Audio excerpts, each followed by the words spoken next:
এ পর্যায়ে বাজার দর খবর জানাবো। রাজধানীর কারওয়ান বাজার থেকে যুক্ত হচ্ছেন সহকর্মী মইনুল হাসান।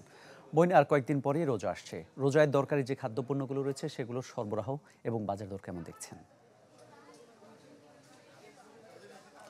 রাকিব, আপনি জানেন যে বাংলাদেশের বরাবরের মতোই কিন্তু যখন রমজান চলে আসে তার সামনের দিক দিয়ে ঠিক রমজান আসার আগ মুহূর্তে কিন্তু বিভিন্ন পণ্যের আমরা দেখি যে দাম বৃদ্ধি পায় এবং রমজানে ক্রেতা সাধারণকে কিন্তু সেই পণ্যগুলো বাড়তি দামে কিনতে হয়।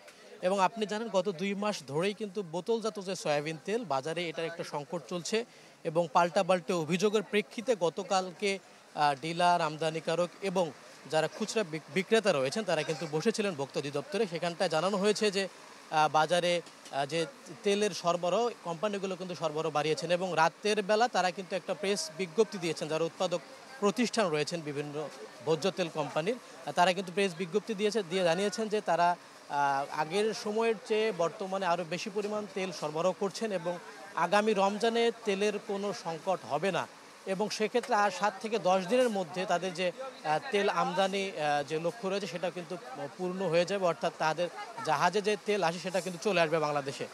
সুতরাং বলা যায় যে তারা যে বলছেন তেলের সংকট হবে না সেটা হয়তো আমরা বলতে পারি, কিন্তু বাজারে বর্তমান যে পরিস্থিতি সেক্ষেত্রে জানাতে চাই যে তেলের সংকট কিন্তু এখনও রয়েছে। যাদের 5 থেকে 10 কার্টুন প্রয়োজন হয় সেক্ষেত্রে তারা 2 থেকে 3 কার্টুন পাচ্ছেন। আরেকটি বিষয়, গত শবে বরাতের সময়টাই কিন্তু গরুর মাংসের প্রতি কেজিতে 30 থেকে 50 টাকা বেড়েছিল। আগে বিক্রি হতো 720 থেকে 750 টাকা, সেটা কিন্তু এখন 750 থেকে 800 টাকায় বিক্রি হচ্ছে।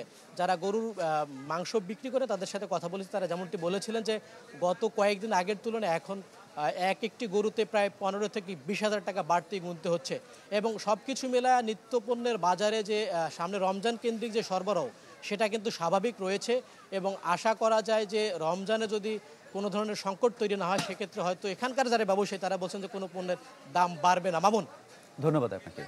নিত্যপণ্যের বাজার পরিস্থিতি জানাচ্ছিলেন সহকর্মী মইনুল হাসান, যোগ দিয়েছিলেন রাজধানীর কারওয়ান বাজার থেকে।